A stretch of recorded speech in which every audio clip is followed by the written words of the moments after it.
ಪುತ್ತೂರಿನಲ್ಲಿ ಹೊಸ ವೈದ್ಯಕೀಯ ಕಾಲೇಜನ್ನು ಸ್ಥಾಪಿಸಲು ಉದ್ದೇಶಿಸಲಾಗಿದೆ. ಪುತ್ತೂರಿಗೆ ಸರ್ಕಾರಿ ಮೆಡಿಕಲ್ ಕಾಲೇಜ್ ಬಹುಕಾಲದ ಬೇಡಿಕೆಗೆ ಬಜೆಟ್ನಲ್ಲಿ ಅವಕಾಶ ನೀಡಿದ ಮುಖ್ಯಮಂತ್ರಿಗಳು. ಪುತ್ತೂರಿಗೆ ಕೊನೆಗೂ ಮೆಡಿಕಲ್ ಕಾಲೇಜು ನಿರ್ಮಿಸೋಕೆ ಬಜೆಟ್ನಲ್ಲಿ ಅವಕಾಶ ನೀಡಲಾಗಿದೆ. ಪುತ್ತೂರಿನಲ್ಲಿ ವೈದ್ಯಕೀಯ ಕಾಲೇಜು ಸ್ಥಾಪಿಸೋಕೆ ಉದ್ದೇಶಿಸಲಾಗಿದ್ದು, ಇದಕ್ಕಾಗಿ 100 ಹಾಸಿಗೆ ಸಾಮರ್ಥ್ಯದ ತಾಲೂಕು ಆಸ್ಪತ್ರೆಯನ್ನ ಉನ್ನತೀಕರಿಸಿ ಪ್ರಸ್ತುತ ವರ್ಷದಲ್ಲಿ ಕ್ರಮ ಕೈಗೊಳ್ಳಲಾಗುತ್ತೆ ಅಂತ ಮುಖ್ಯಮಂತ್ರಿಗಳು ಶುಕ್ರವಾರ ಮಂಡಿಸಿದ ಬಜೆಟ್ನಲ್ಲಿ ಘೋಷಿಸಿದ್ದಾರೆ. ಪುತ್ತೂರಿನಲ್ಲಿ ಹೊಸ ವೈದ್ಯಕೀಯ ಕಾಲೇಜನ್ನು ಸ್ಥಾಪಿಸಲು ಉದ್ದೇಶಿಸಲಾಗಿದೆ. ಇದಕ್ಕಾಗಿ ಈಗಿರುವ 100 ಹಾಸಿಗೆ ಸಾಮರ್ಥ್ಯದ ತಾಲೂಕು ಆಸ್ಪತ್ರೆಯನ್ನು ಉನ್ನತೀಕರಿಸಲು ಪ್ರಸಕ್ತ ಸಾಲಿನಲ್ಲಿ ಕ್ರಮ ವಹಿಸಲಾಗುವುದು. ಬಜೆಟ್ನಲ್ಲಿ ಘೋಷಣೆ ಮಾಡಿಸೋಕೆ ಪಟ್ಟು ಹಿಡಿದು ಹಿಂದೆ ಬಿದ್ದಿದ್ದ ಪುತ್ತೂರು ಶಾಸಕ ಅಶೋಕ್ ರೈ ನೇತೃತ್ವದಲ್ಲಿ ಈಗಾಗಲೇ ಸಂಭ್ರಮಾಚರಣೆಯು ವಿಧಾನಸೌಧದಿಂದಲೇ ಶುರುವಾಗಿದೆ. ಡೋಲು ಬಾರಿಸಿ ಸರ್ಕಾರಿ ಆಸ್ಪತ್ರೆ ಘೋಷಣೆಯನ್ನ ಸ್ವಾಗತಿಸಲಾಗಿದೆ. ಪುತ್ತೂರಿನಲ್ಲಿ ಸರ್ಕಾರಿ ಮೆಡಿಕಲ್ ಕಾಲೇಜು ಸ್ಥಾಪನೆ ಮಾಡಬೇಕು ಅನ್ನೋದು ಇಲ್ಲಿನ ಜನರ ಬಹುಕಾಲದ ಬೇಡಿಕೆ. ಇದಕ್ಕಾಗಿ ಮೆಡಿಕಲ್ ಕಾಲೇಜು ಹೋರಾಟ ಸಮಿತಿ ಅಸ್ತಿತ್ವಗೊಂಡು ವಿಭಿನ್ನ ಆಯಾಮಗಳಲ್ಲಿ ಹೋರಾಟ ನಡೆಸ್ತಾ ಸರ್ಕಾರಕ್ಕೆ ಒತ್ತಡ ತರುವ ಕೆಲಸ ಮಾಡ್ತಾನೆ ಬಂದಿದೆ. ಈ ಬಗ್ಗೆ ಹೋರಾಟ ಸಮಿತಿಯಿಂದ ವಿಚಾರ ಸಂಕಿರಣ, ಜಾಥಾ, ಸಹಿ ಸಂಗ್ರಹ ಅಭಿಯಾನ, ಕರಪತ್ರ ಹಂಚಿಕೆ, ಮೆರವಣಿಗೆ, ಚಿಂತನಾ ಸಭೆಗಳು ಇತ್ಯಾದಿಗಳನ್ನ ಹಮ್ಮಿಕೊಳ್ಳಲಾಗಿತ್ತು. ಸುಮಾರು 11 ವರ್ಷಗಳ ಹಿಂದೆ ಮೆಡಿಕಲ್ ಕಾಲೇಜು ಸ್ಥಾಪನೆಯ ಬಗ್ಗೆ ಚಿಂತನೆ ಆರಂಭಗೊಂಡಿತ್ತು. 2013ರಲ್ಲಿ ಶಕುಂತಲಾ ಶೆಟ್ಟಿ ಅವರು ಪುತ್ತೂರು ಶಾಸಕಿಯಾಗಿದ್ದ ಸಂದರ್ಭದಲ್ಲಿ ಸೇಡಿಯಾಪುವಿನಲ್ಲಿ ಸರ್ಕಾರಿ ಮೆಡಿಕಲ್ ಕಾಲೇಜ್ಗೆ ಅಂತ 40 ಎಕರೆ ಸರ್ಕಾರಿ ಜಾಗವನ್ನ ಗುರುತಿಸಿ ಮೀಸಲಿಡುವ ಕೆಲಸ ಮಾಡಿದ್ರು. ಜಿಲ್ಲೆಗೊಂದು ಮೆಡಿಕಲ್ ಕಾಲೇಜು ನಿರ್ಮಾಣವಾಗಲಿದೆ ಅಂತ ಅಂದಿನ ಸರ್ಕಾರ ಹೇಳ್ಕೊಂಡ ಕಾರಣದಿಂದಾಗಿ ಪುತ್ತೂರಿನಲ್ಲಿ ಮೆಡಿಕಲ್ ಕಾಲೇಜ್ಗೆ ಈ ಜಾಗವನ್ನ ಮಂಜೂರುಗೊಳಿಸಲಾಗಿತ್ತು ಅಂತ ಹೇಳಲಾಗಿದೆ. ಆದರೆ ದಕ್ಷಿಣ ಕನ್ನಡ ಜಿಲ್ಲೆಯಲ್ಲಿ 8 ಖಾಸಗಿ ಮೆಡಿಕಲ್ ಕಾಲೇಜುಗಳಿರುವ ಕಾರಣದಿಂದಾಗಿ ಸರ್ಕಾರ ಇಲ್ಲಿನ ಮೆಡಿಕಲ್ ಕಾಲೇಜ್ಗೆ ಮಂಜೂರಾತಿ ನೀಡಿರಲಿಲ್ಲ. ಮೆಡಿಕಲ್ ಕಾಲೇಜ್ಗೆ ಅಂತ ಮಂಜೂರುಗೊಂಡಿದ್ದ ಜಮೀನು ನೆನೆಗುದಿಗೆ ಬಿದ್ದಿತ್ತು. ಆ ಬಳಿಕ ಮೆಡಿಕಲ್ ಕಾಲೇಜು ಹೋರಾಟ ಸಮಿತಿಯ ಮೂಲಕ ಹೋರಾಟ ಆರಂಭಗೊಂಡಿತ್ತು. 2018ರಲ್ಲಿ ನಡೆದ ಚುನಾವಣೆಯಲ್ಲಿ ಸಂಜೀವ್ ಮಠಂದೂರು ಅವರು ಶಾಸಕರಾಗಿ ಆಯ್ಕೆಯಾಗಿದ್ದ ಸಂದರ್ಭದಲ್ಲಿ ಅವರು ಪುತ್ತೂರಿನ ಸರ್ಕಾರಿ ಸಾರ್ವಜನಿಕ ಆಸ್ಪತ್ರೆಯನ್ನ 300 ಬೆಡ್ಗೆ ಮೇಲ್ದರ್ಜೆಗೇರಿಸುವ ಬಗ್ಗೆ ಯೋಜನೆಯನ್ನ ರೂಪಿಸಿ ಅದಕ್ಕಾಗಿ ಜಮೀನು ಮಂಜೂರುಗೊಳಿಸುವ ಬಗ್ಗೆ ತಯಾರಿ ನಡೆಸಿದ್ರು. ಎಲ್ಲವೂ ಅಪೂರ್ಣ ಸ್ಥಿತಿಯಲ್ಲಿತ್ತು. ಪ್ರಣಾಳಿಕೆಯಲ್ಲಿ ಭರವಸೆ ನೀಡಿದ್ದ ಅಶೋಕ್ ರೈ 2023ರ ಚುನಾವಣೆ ಸಂದರ್ಭದಲ್ಲಿ ಪುತ್ತೂರಿನಲ್ಲಿ ಸ್ಪರ್ಧಾ ಕಣಕ್ಕಿಳಿದ ಶಾಸಕ ಅಶೋಕ್ ರೈ ಅವರು ತನ್ನ ಚುನಾವಣಾ ಪ್ರಣಾಳಿಕೆಯಲ್ಲಿ ತನ್ನನ್ನ ಶಾಸಕನಾಗಿ ಆಯ್ಕೆ ಮಾಡಿದ್ದಲ್ಲಿ ಮೆಡಿಕಲ್ ಕಾಲೇಜು ಸ್ಥಾಪನೆ ಮಾಡುವುದಾಗಿ ಭರವಸೆ ನೀಡಿದ್ರು.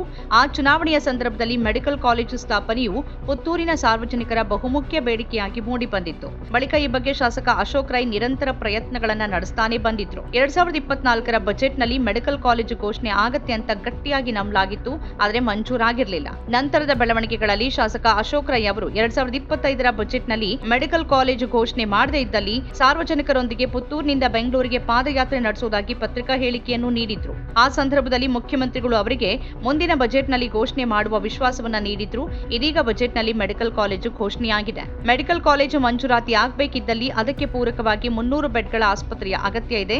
ಇದರಿಂದಾಗಿ ಈಗಾಗಲೇ 100 ಬೆಡ್ಗಳ ಆಸ್ಪತ್ರೆಯಾದ ಪುತ್ತೂರಿನ ಸರ್ಕಾರಿ ಸಾರ್ವಜನಿಕ ಆಸ್ಪತ್ರೆಯನ್ನ ಮೇಲ್ದರ್ಜೆಗೇರಿಸಬೇಕಾಗಿದೆ. ಮೆಡಿಕಲ್ ಕಾಲೇಜಿಗೆ ಅಂತ ಪುತ್ತೂರು ಉಪ್ಪಿನಂಗಡಿ ರಸ್ತೆಯ ಸೇಡಿಯಾಪು ಅನ್ನುವಲ್ಲಿ ಈಗಾಗಲೇ ಜಮೀನು ಮಂಜೂರಾತಿಗೊಂಡು ಪಹಣಿ ಪತ್ರವೂ ಆಗಿದೆ. ಅಲ್ಲಿಂದ ಪುತ್ತೂರಿನ ನಗರದಲ್ಲಿರುವ ಸರ್ಕಾರಿ ಆಸ್ಪತ್ರೆಗೆ ಸುಮಾರು 10 ಕಿಲೋಮೀಟರ್ ದೂರ ಇದೆ.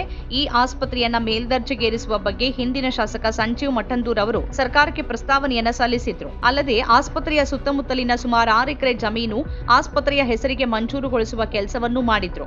ಮೆಡಿಕಲ್ ಕಾಲೇಜು ಸಮೀಪದಲ್ಲೇ 300 ಬೆಡ್ನ ಆಸ್ಪತ್ರೆಯನ್ನ ನೂತನವಾಗಿ ನಿರ್ಮಿಸಬೇಕು ಅನ್ನೋದು ಈಗಿನ ಶಾಸಕ ಅಶೋಕ್ ಕುಮಾರ್ ರೈ ಅವರ ಚಿಂತನೆಯಾಗಿದೆ. ಅದಕ್ಕಾಗಿ ಅವರು ಮೆಡಿಕಲ್ ಕಾಲೇಜ್ಗೆ ಜಮೀನು ಮಂಜೂರುಗೊಂಡಿರುವ ಸೇಡಿಯಾಪುವಿನ ಬಳಿನೇ ನೂತನ ಆಸ್ಪತ್ರೆಯ ನಿರ್ಮಾಣ ಮಾಡುವ ಬಗ್ಗೆ ಮುಂದಾಗಿದ್ದಾರೆ. ಒಟ್ನಲ್ಲಿ ಸರ್ಕಾರಿ ಮೆಡಿಕಲ್ ಕಾಲೇಜು ಆರಂಭಗೊಳ್ಳುವ ಮೊದಲಿಗೆ 300 ಬೆಡ್ನ ಆಸ್ಪತ್ರೆ ಸಿದ್ಧಗೊಳ್ಳಬೇಕಾಗಿದೆ. ವೈದ್ಯಕೀಯ ಕಾಲೇಜಿನ ಕನಸು ನನಸಾಗುವುದು 300 ಬೆಡ್ಗಳ ಆಸ್ಪತ್ರೆ ನಿರ್ಮಾಣಕ್ಕೆ ಎಷ್ಟು ಸಮಯ ತಗಲಿದೆ ಅನ್ನೋದನ್ನ ಅವಲಂಬಿಸಿದೆ. ವೈದ್ಯಕೀಯ ಕಾಲೇಜಿನ ಘೋಷಣೆ ಮಾಡಿಸುವಲ್ಲಿ ಸಫಲರಾಗಿರುವ ಶಾಸಕ ಅಶೋಕ್ ರೈ ಅವರು ತಮ್ಮದೇ ಪಕ್ಷದ ಸರ್ಕಾರದ ಹಿಂದೆ ಬಿದ್ದು ಆಸ್ಪತ್ರೆ ನಿರ್ಮಾಣ ಹಾಗೂ ವೈದ್ಯಕೀಯ ಕಾಲೇಜು ಸ್ಥಾಪನೆಯನ್ನ ಆದಷ್ಟು ಬೇಗ ಮಾಡಿಸಲಿ ಅನ್ನೋದು ಪುತ್ತೂರಿನ ಜನರ ಆಗ್ರಹ. ಬಜೆಟ್ನಲ್ಲಿ ಅತ್ಯಂತ ಸಂತೋಷದ ವಿಷಯ ಏನು ಅಂತ ಹೇಳಿದರೆ ಪುತ್ತೂರಿಗೆ ಸರ್ಕಾರಿ ವೈದ್ಯಕೀಯ ಕಾಲೇಜು ಅನುಮೋದನೆ ಸಿಕ್ಕಿತ್ತು. ಇದರ ಹಿಂದೆ ನಮ್ಮ ಜನಪ್ರಿಯ ಶಾಸಕರಾದ ಅಶೋಕ್ ರೈ ಅವರ ಪ್ರಯತ್ನ ಅದನ್ನು ಮೆಚ್ಚುವಂಥದ್ದು. ಅವರು ಪ್ರತಿ ಸಲ ಬೆಂಗಳೂರಿಗೆ ಹೋದಾಗ ಯಾರೆಲ್ಲ ಅದಕ್ಕೆ ಸಂಬಂಧಪಟ್ಟ ಅಧಿಕಾರಿಗಳಿದ್ದಾರೆ, ಮಂತ್ರಿಗಳಿದ್ದಾರೆ, ಅವರನ್ನು ಭೇಟಿಯಾಗಿ ಆ ಬಗ್ಗೆ ಒತ್ತಡ ತಂದಿದ್ದರ ಫಲವಾಗಿ ಇವತ್ತು ಆ ಒಂದು ಆಸೆ ಪುತ್ತೂರಿನ ಜನರ ಕನಸು ನನಸಾಗಿದೆ.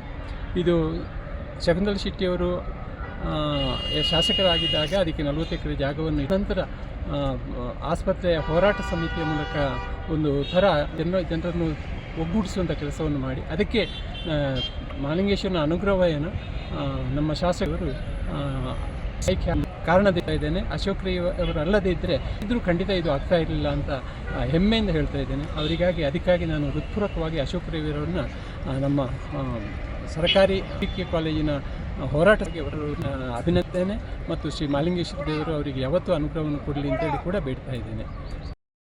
ದಕ್ಷಿಣ ಕನ್ನಡ ಜಿಲ್ಲೆಯ ಪುತ್ತೂರು ತಾಲೂಕಿಗೆ ಒಂದು ಸರ್ಕಾರಿ ವೈದ್ಯಕೀಯ ಕಾಲೇಜು ಬರ್ತದೆ ಅಥವಾ ಬರಬೇಕು ಅನ್ನುವಂಥ ದಶಕಗಳ ಆಂದೋಲನ ಇವತ್ತು ಫಲಕಾರಿಯಾಗಿದೆ. ರಾಜ್ಯ ಸರ್ಕಾರ ಇದಕ್ಕೆ ಸ್ಪಂದಿಸಿ ಒಂದು ಮೆಡಿಕಲ್ ಕಾಲೇಜು ಸ್ಥಾಪಿಸುವಂಥ ಉದ್ದೇಶದಿಂದ ಒಂದು ಸರ್ಕಾರಿ ಆಸ್ಪತ್ರೆಯನ್ನು ಮೇಲ್ದರ್ಜೆ ಮಾಡ್ತದೆ ಅಂತ ಹೇಳುವಂಥ ಒಂದು ಆಶ್ವಾಸನೆಯನ್ನು ಬಜೆಟ್ನಲ್ಲಿ ಕೊಟ್ಟಿದೆ. ಇದನ್ನು ನಾನು ಸ್ವಾಗತಿಸ್ತೇನೆ. ಇಷ್ಟು ಮಾತ್ರ ಅಲ್ಲ, ಇದು PPP ಮಾಡೆಲ್ ಅಲ್ಲದೆ ಸಂಪೂರ್ಣ ಸರ್ಕಾರಿ ಮೆಡಿಕಲ್ ಕಾಲೇಜ್ ಆಗುವವರೆಗೆ ನಾವು ನಮ್ಮ ಆಂದೋಲನವನ್ನು ಗಟ್ಟಿ ಮಾಡ್ತಾ ಆಂದೋಲನವನ್ನು ಜನರನ್ನು ಸೇರಿಸ್ತಾ ಆಂದೋಲನವನ್ನು ಇನ್ನಷ್ಟು ಮುಂದುವರಿಸಬೇಕು ಅಂತ ಜನರನ್ನು ನಾನು ಕೇಳ್ಕೊಳ್ತಾ ಇದ್ದೇನೆ. ಈ ಪುತ್ತೂರಿನಲ್ಲಿ ಬಂದಂತಹ ಈ ಸಾರ್ವಜನಿಕ ಬೃಹತ್ ಸಂಸ್ಥೆ ಇದರೊಟ್ಟಿಗೆ ಇತರ ಶಾಸಕರು ಕೂಡ ಪೈಪೋಟಿ ನಡೆಸಿ ಬೆಳ್ತಂಗಡಿಗೆ ಒಂದು ಕಾನೂನು ಮಹಾವಿದ್ಯಾಲಯ, ಯಾಕಂದರೆ ಬೆಳ್ತಂಗಡಿಯಲ್ಲಿ ಕಾನೂನಿನ ಸುವ್ಯವಸ್ಥೆಯನ್ನಿಗೋಸ್ಕರ ಅಲ್ಲಿ ಒಂದು ವಿದ್ಯಾಸಂಸ್ಥೆ ಅವಶ್ಯಕತೆ ಇದೆ. ಹಾಗೆ ಸುಳ್ಯದಲ್ಲಿ ಒಂದು, ಬೆಳ್ತಂಗಡಿಯಲ್ಲಿ ಒಂದು, ಕಡಬದಲ್ಲಿ ಒಂದು, ಬಂಟ್ವಾಳದಲ್ಲಿ ಒಂದು, ಹೀಗೆ ಒಂದು ಬೃಹತ್ ಗಾತ್ರದ ಸಾರ್ವಜನಿಕ ಸಂಸ್ಥೆ ಇನ್ನಷ್ಟು ಬರಲಿ. ಎಲ್ಲ ಶಾಸಕರು ಶಾಸನ ಮಾಡುವಂಥ ಮತ್ತು ಸಾರ್ವಜನಿಕ ಸಂಸ್ಥೆಯನ್ನು ಬೆಳೆಸುವಂಥ ಉಳಿಸುವಂಥ ಕಾರ್ಯಕ್ಕೆ ಕೈ ಜೋಡಿಸಲಿ ಅಂತ ನಾನು ಕೇಳಿಕೊಳ್ತೇನೆ. ನಮ್ಮ ಕಾರ್ಯಕ್ರಮಗಳನ್ನು ನೀವು ನೋಡ್ತಾ ಇದ್ರೆ ನಮ್ಮ ಚಾನೆಲ್ ಅನ್ನ ಸಬ್ಸ್ಕ್ರೈಬ್ ಮಾಡಿ, ಪಕ್ಕದ ಬೆಲ್ ಐಕಾನ್ ಒತ್ತಿ ನಮ್ಮನ್ನ ಬೆಂಬಲಿಸಿ. ಹಾಗೆ ನಮ್ಮ ಕಾರ್ಯಕ್ರಮಗಳನ್ನ ಲೈಕ್ ಮಾಡಿ, ಕಮೆಂಟ್ ಮಾಡಿ, ಅದನ್ನ ಬೇರೆಯವರಿಗೂ ವಾಟ್ಸ್ಆಪ್ ಮೂಲಕ ಶೇರ್ ಮಾಡಿ. ನೀವು ಹೀಗೆ ಮಾಡಿದಾಗ ನಮ್ಮ ಚಾನೆಲ್ ಮತ್ತಷ್ಟು ಜನರಿಗೆ ತಲುಪಲು ನೀವು ನಮ್ಮೊಂದಿಗೆ ಸಹಕರಿಸಿದ ಹಾಗಾಗುತ್ತೆ. ಇದು ನೀವು ಯಾವುದೇ ಖರ್ಚಿಲ್ಲದೆ ಕೆಲವೇ ಸೆಕೆಂಡುಗಳಲ್ಲಿ ನೀಡಬಹುದಾದ ಸಹಕಾರ. ಧನ್ಯವಾದಗಳು.